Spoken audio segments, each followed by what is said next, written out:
Hello, everyone, and welcome to our co-lab on the InfiniEdge AI Release 1.0.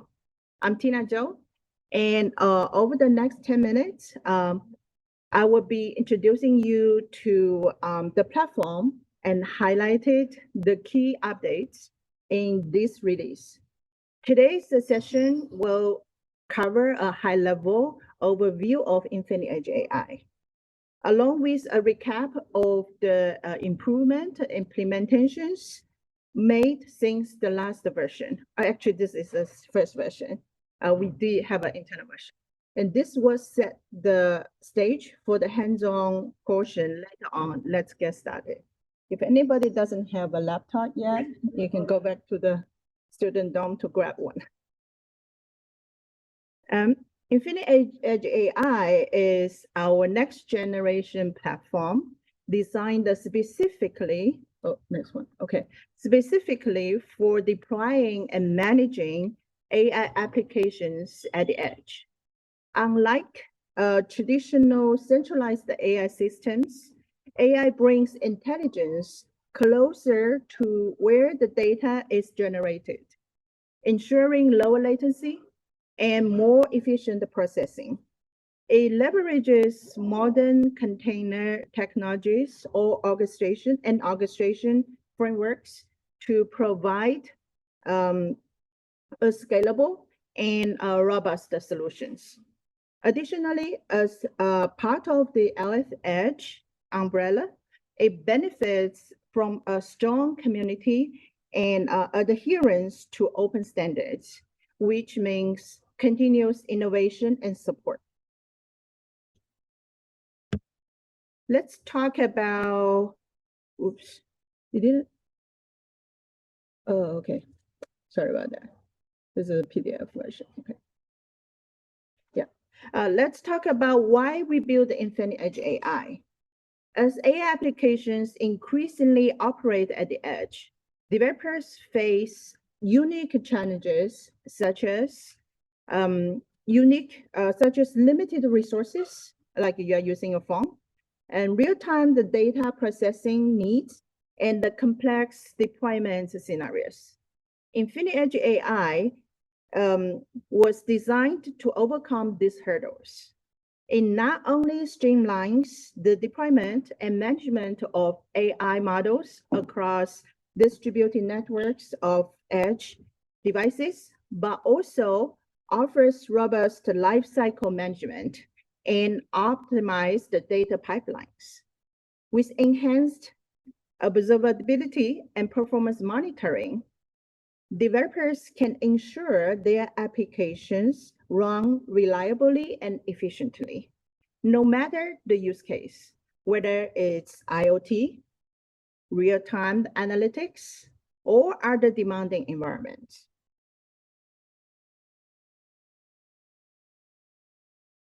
Now, let's dive into what's new in Release 1.0. First, we've enhanced our edge node orchestrations capabilities, making it easier to scale and manage the resources across a distributed network. Next, our advanced model lifecycle management introduced improved versioning and smoother deployment processes, including reliable rollback features. The data pipeline has also been streamlined, which means you will experience faster data injections and processing. We've added new observability tools that allow for real-time monitoring and the diagnostics, so you can quickly identify and resolve issues. Finally, user experience improvements and enhanced security measurements and measures ensure that the platform is not only powerful, but also user-friendly for security and more secure.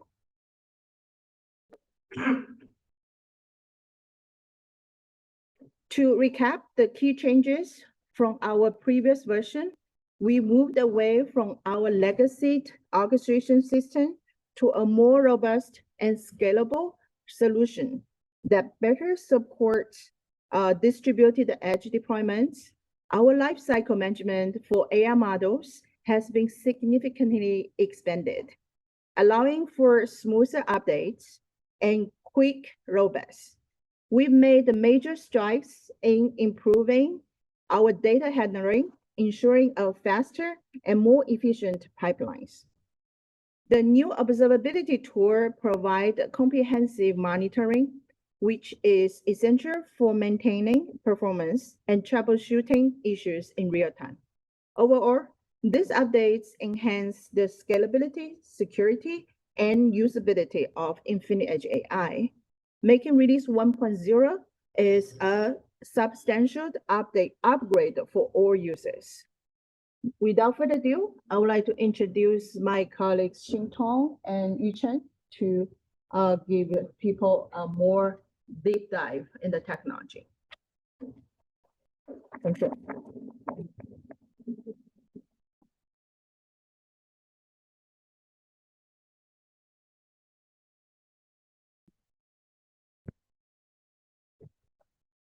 Right. If you cannot hear me, just raise your hand and let me know. I will try to speak loudly and loudly. So good afternoon, everyone. Thank you for this great opportunity to come to San Jose State University and present. So I'm excited to share with you an overview of our Sphere Release 1 introduction. So the Sphere is developed by my colleague Wilson Wang and Borrelli's team, who are now at Southeast University in China. Unfortunately, they are not. Sorry. Unfortunately, they are not able to come here in person, so I will help them to do the presentation.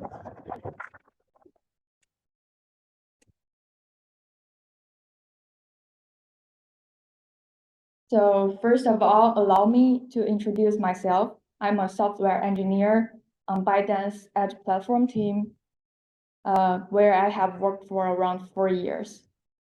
So if you don't know about ByteDance, you must know its product like TikTok, CapCut, Lemonade, right? So have you ever used TikTok? Just raise your hand if you use it. Great. Okay, so our team is responsible for developing and maintaining a global edge computing platform that manages ByteDance self-built edge clusters. So this infrastructure support various clients, including TikTok video, live streaming, dynamic acceleration, and game. So have you ever heard of CDN or content delivery networking? Okay, great. So I will just briefly introduce what it is and how we work with CDN. So, and edge computing. So the edge computing is to process data closer to the end users instead of sending it to a faraway data center. For example, if you use TikTok and watch videos, the edge servers near you actually store or cache and deliver the video, so it loads faster.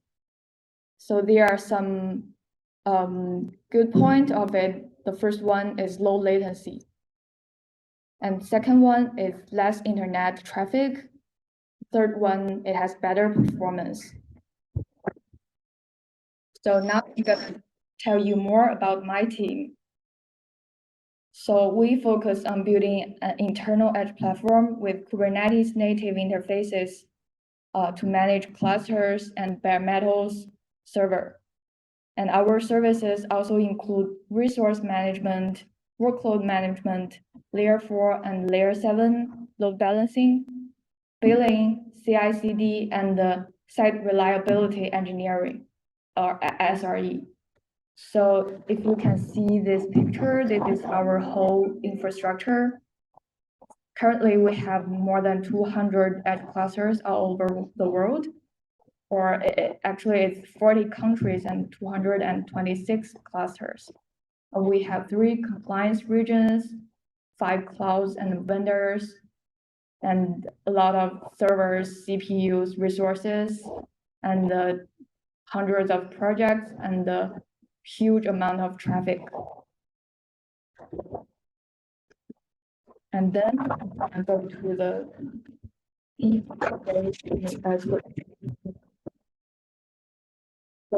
so Tina just asked a question, how many of you have ever used AI agents like ChatGPT, Llama, Gemini, or DeepSeek? So I have one more question, like how many of you have used more than one AI agent? Oh, that's great. It's fascinating to see how many of you guys have interacted with multiple AI agents. So as we engage with these tools, we often encounter challenges such as switching between these agents. You know, some agents are good at this part and other agents are good at that other part. And integrating with different agents and managing their performance, because you know it may have issues like timeout or connection issue, something like that, when you're talking to these agents. So this is where Sphere comes into play. So Sphere stands for Scalable and Performant Edge Agent Runtime. Think of it as a platform designed to efficiently manage and run multiple AI agents, ensuring they operate effectively. And as its core, Sphere takes existing agent applications, or you can say multiple agent applications, and transform them into optimized, deployable services and streamline their integration and performance. Sorry. So here the presentation outline. We just covered the overview, and then we'll go, next we'll go to the overview of our Sphere project. And then we're gonna talk about our progress so far, and then the future plans. Finally, I'll ask my colleague Yuchen to show a demo of the how to use Sphere and how it runs.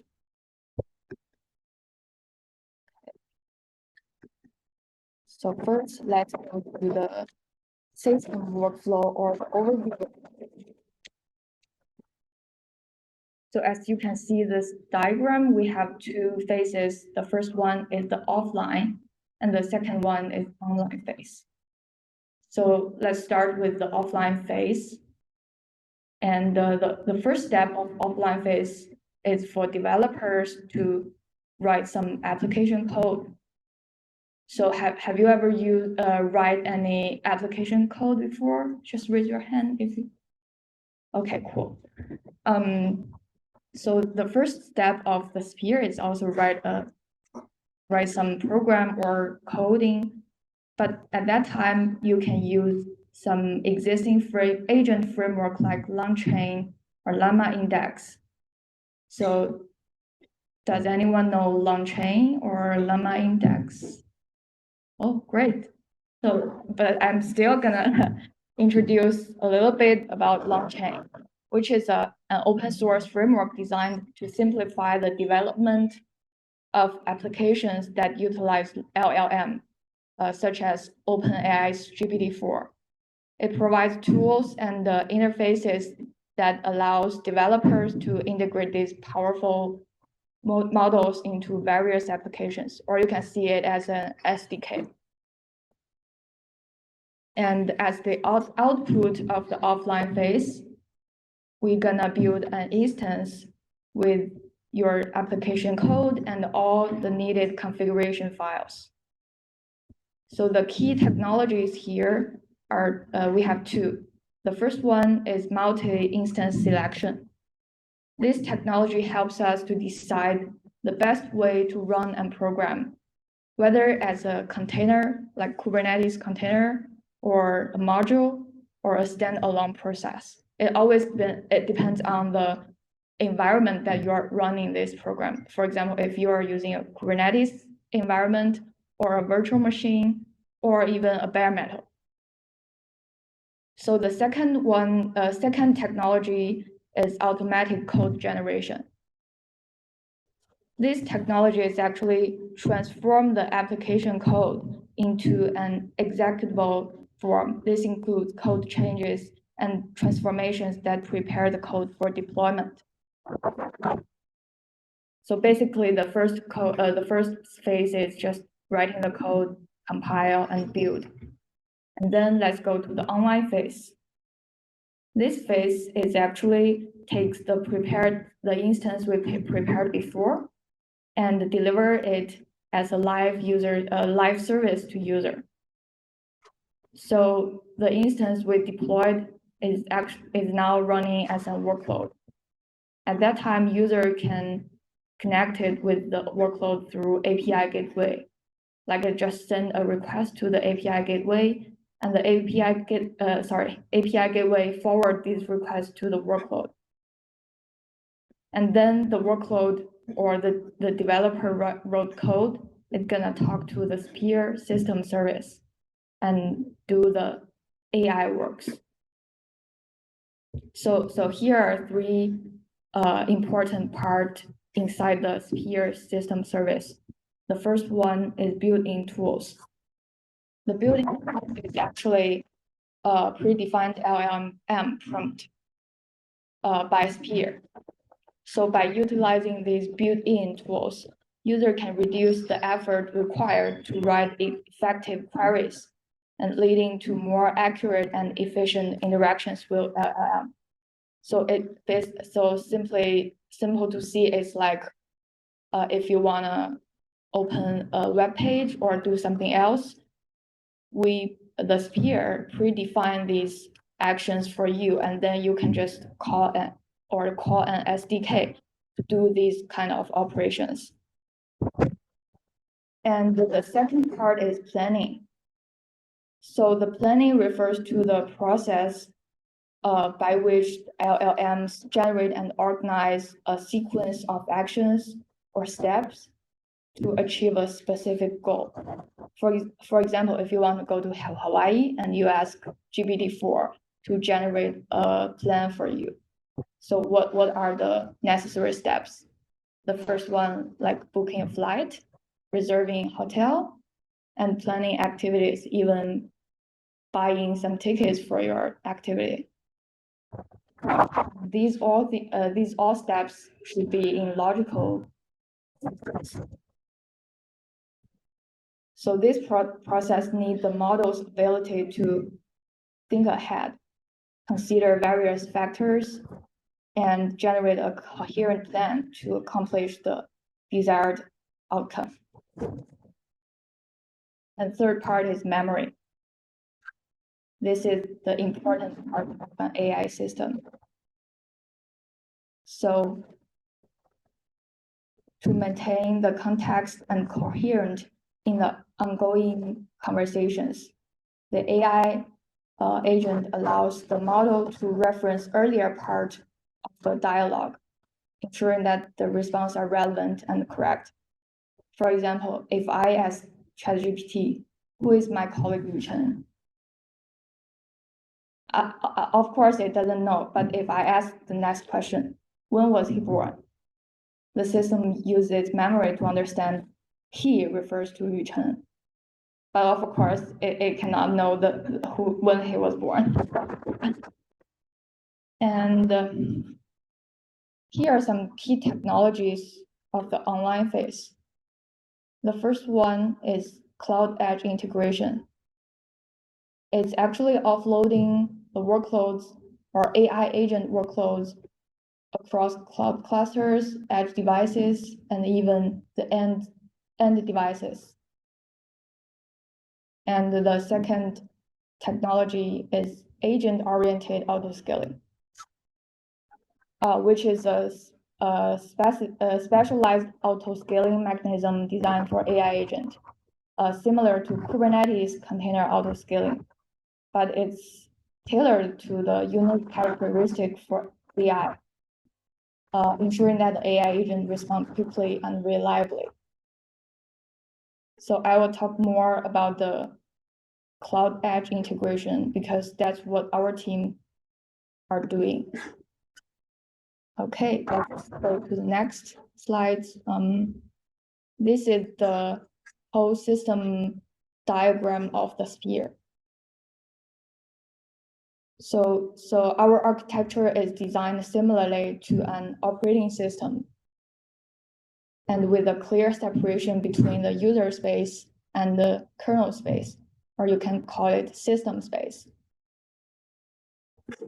So let's start from before that, let me explain more. The blue box here are the components we will develop in this and future previews. And the white blocks are external components and contributions that integrate with the sphere.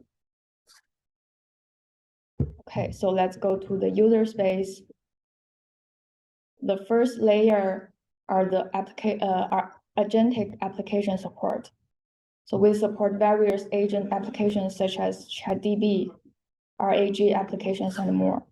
So have you ever heard of ChatDB or RAG? No? Never mind. So the ChatDB is a framework that enhances LLM by integrating them with database to serve as its memory. Like I said before, memory is a very important part of the AI.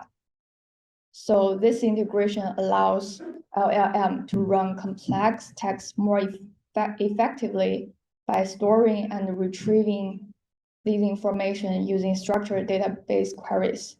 For example, ChatDB enables an AI model to generate SQL commands to interact with database and doing operations like inserting, updating, selecting, and deleting. So this approach improved the model's ability to handle tasks that require multi-step and precise information retrieval. Like I said before, if you want to go to Hawaii. And RAG is another kind of application. This is an AI framework that enhances the capability of LLM by integrating them with external information retrieval system. It's or when you are using the LLM, it always returns some wrong answer or fake answer. Have you ever experienced that? So the RAG is to make sure that it's gonna integrate the LLM with external information retrieval system and allow the model to access and utilize up-to-date domain-specific data and make sure that the LLM won't make up some fake content. Okay, so let's go to the second layer, which is agent developing SDKs. It's like including LangChain, Llama Index, OpenAI Swarm, and I introduced it before, so I'm gonna skip this part. But in this part, we also developed our self SDK, which is Sphere User SDK. And the next is Agent Orchestrator, which acts as a compiler-like module that transforms existing code into a deployable hosting instance. And the hosting instance could be a process, a container, WebAssembly module, or a Sphere-specific isolation technique. Oh, sorry. So here is the system space. The top level is the Sphere API. This API provides system call for Sphere and implementations. Currently, we're using gRPC to implement the Sphere API. And then it's the built-in tools. We have like planning modules and memory modules like that.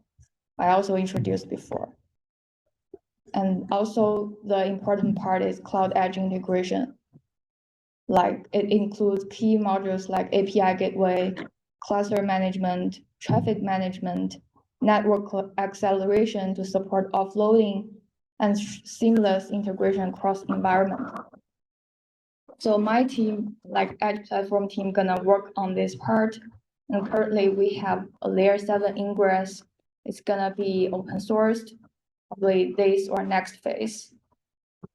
And it's gonna charge of the traffic management and load balancing on edge clusters. Okay, so now let's go to the second part, progress and completion. So these are all implementations of our first release.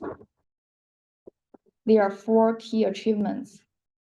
The first is the POC platform. We developed a working demo that has already attracted significant interest, and this POC is based on Golang, and it's a single node worker. So the second one is runtime support. Our platform currently supports Docker and the process-based runtime. The third part, test cases. So a comprehensive set of the test cases ensures the basic functionality of Sphere, and more testing is planned as we move forward. And fourth part is a tool agent. So we provide an agent that performs tasks like sending emails, searching contacts, retrieving time information, and even open a website. And these are the details of our project progress. The first, and it's actually a feature categories breakdown. The first feature is runtime support. So we are now supporting process and container runtime and working on WebAssembly and Kubernetes integration for future release. And second part is operating models. Currently, the local model is fully supported, so Sphere can run entirely on a single machine. And in the future, we're gonna developing features to support multiple machines and cloud edge integration. For the deployment, we have an auto deployment pipeline with the GitHub Actions to support the auto CI/CD. And the last feature, agent service, we are working on several tool agents like planning, memory. Oh, the last one is, let me try to. Okay, the last one is tools.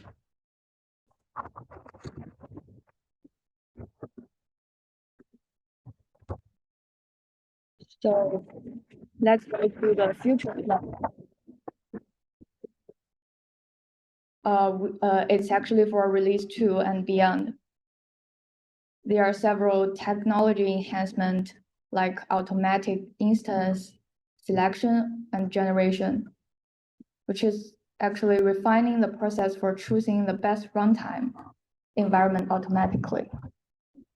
And the cloud edge collaborative scheduling is to optimizing workload distribution across cloud and edge networks. I can explain it more here. So it's similar to the CDN that when you access an AI agent, you don't need to go to the data center of that agent, but just go to the edge clusters. So it will be faster, have better performance, and lower latency. And the third one is expanded support. We're gonna integrate with Android support, multiple programming language, and improve serialization, deserialization technologies. And we also have collaboration with industries like TikTok teams and other future opportunities with gaming, automobile, and finance industries. Also, we'd like to work with third-party developers to build more tools and drive a collaboration ecosystem. Also welcome all of your guys to join the program. And now it's demo time. I would like to ask my colleague Yuchen to do a live demo of the functionalities of Sphere. Oh, by the way, do you have any questions so far? No? Then I will ask Yuchen. Thank you. First, thanks Xintong for this great presentation. So my name is Yuchen. Like Xintong, I'm also a software engineer from Edge Computing Platform. So my focus is really about billing and the data warehouse. So first, billing, right? So cost is almost every team, every company they cares about. So how to come up with a reasonable pricing model? So how to collect day-to-day users' resource usage, like how many CPUs they use, how many memories they use, how many GPUs they use, and how to support them to do the auditing. That's all billing system cares about, right? Second, about data warehouse. So as a cloud provider platform, right, we have tons of data generated every day. We have users' metadata, we have login data, we have clusters data, like how's the CPU utilization rate over there, like how many more capacity we need to add over there. That's all we care about, and how to store this data, how to organize this data, and how to seek the valuable info from this data. That's the data warehouse project. So yeah, if you guys are really interested in building and a data warehouse, we can definitely talk more about it after this demo. So yeah, let's jump into the demo. So like Xintong previously mentioned, we have two modes, right? We have offline mode and we have online mode. So I guess today we are more focused on the offline mode. So yeah, hopefully we can bring the cloud deployment mode on the next release.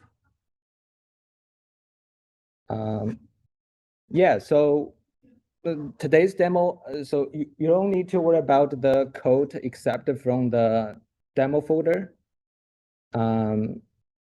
This is collab.py is all we need to care about today. So have you guys ever used Python or familiar with Python? Yeah, good, nice. Yeah, I would like to briefly introduce what the code do. So it's really simple. This is the beginning entry of this py file, right? And basically we just do three things. I want to run three functions. So yeah, let's try the first one, all right? I will explain later.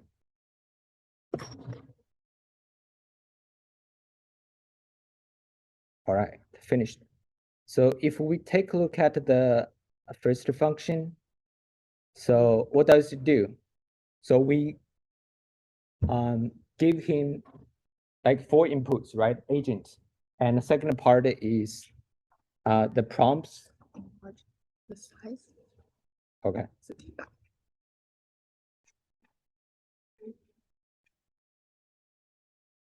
Yeah, so second part is the prompt that I give this agent in human language, right? I say, could you capture the screenshot of everything on screen and save to this path? And then the model we choose here is GPT-4o.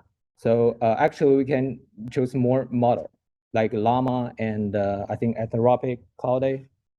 We can support that, but today we only have GPT-4 because we only have that subscription. All right, so if you take a look at my desk, you can see the screenshot here, right? Right, this is the screenshot that I just did.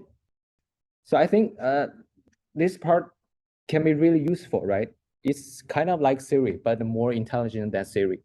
So imagine that you want to find a picture, your parents, like my parents and I, probably like when we were traveling Disneyland, I want to find that picture.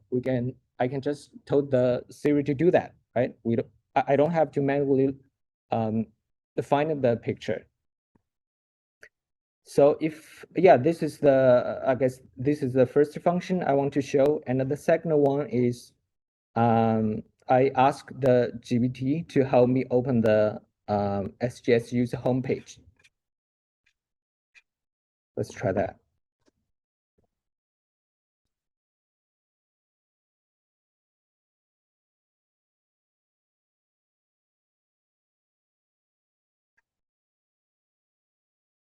Wait for it. Yeah, it opens, right? Have you guys watched the video that Anthropic Cloud guys just showed, like, I think, like 1 month ago? Like, he just told the browser, the Chrome browser, to write the code, right? Yeah, I think this is the starting point of it, right? We give the agent the prompts and tell him to do the browser stuff. Yeah, last part I think I want to show is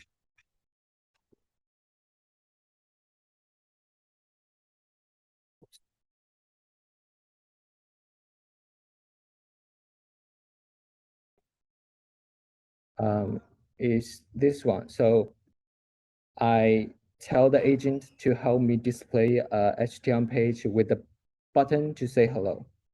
Let's see what's the output.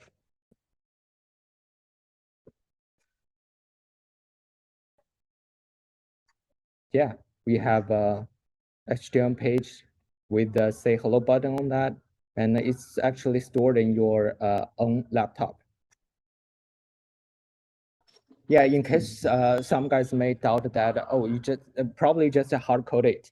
So of course we can change the prompt if you want. Yeah, I will change here, like, help me to display a HTML page to thank everyone for attending this meeting, and see what's the output.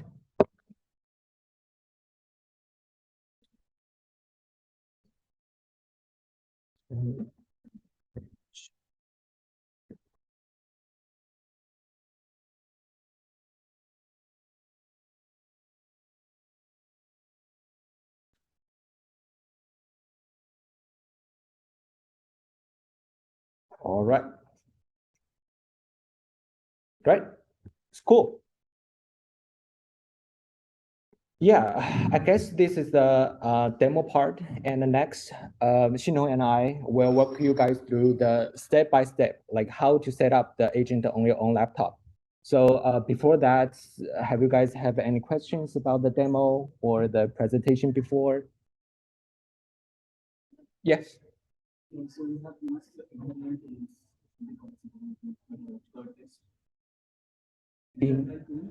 Yes, that's a great question. So actually we have two tools, right? One is a built-in tools. So we've already defined those functions. And the second one is internal tools. So you have to like write your own function to tell the agent what to do. Yeah, it's basically like a car. Like car has some built-in features like headlights, right? Like CarPlay. If you want add something else like rack on top of your car, that's the internal tools. Yeah. Make sense? Cool. Any other questions? All right, I think we can jump right into the tutorial, hands-on tutorial.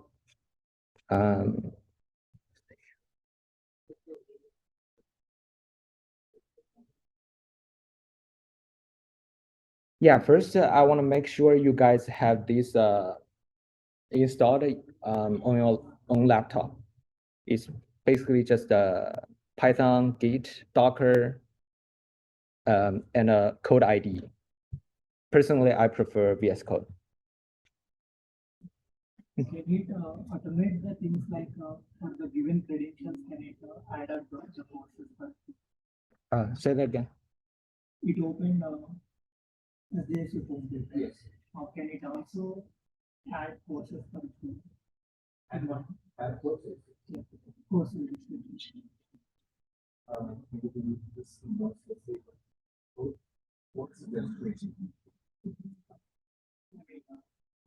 I want here to do more simplification. If I give from That's a more complicated concept, but I don't know. Probably. the sphere system, if I ask that to shut down my system, Shut down your system in your laptop. Let's see whether we have that building feature in the system. We can ask.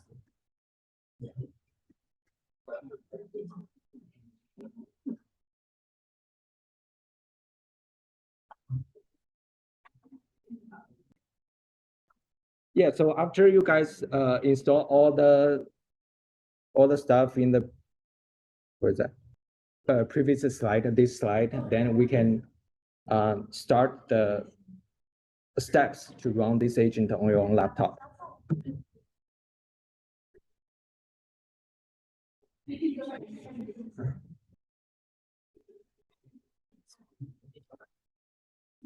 Do you guys want to take a picture of the prerequisites here?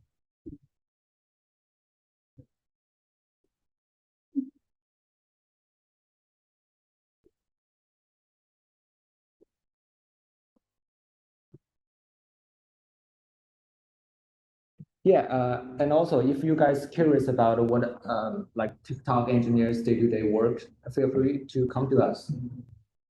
Or curious about what's the edge computing platform that we're doing. Yes. All right.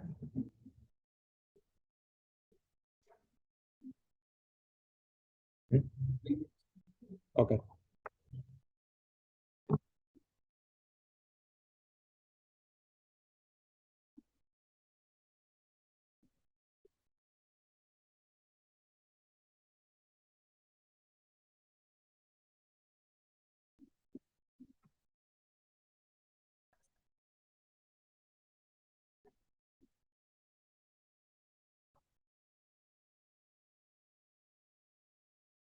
Yeah, please raise your hand if you have any questions or problems you encounter during the setup.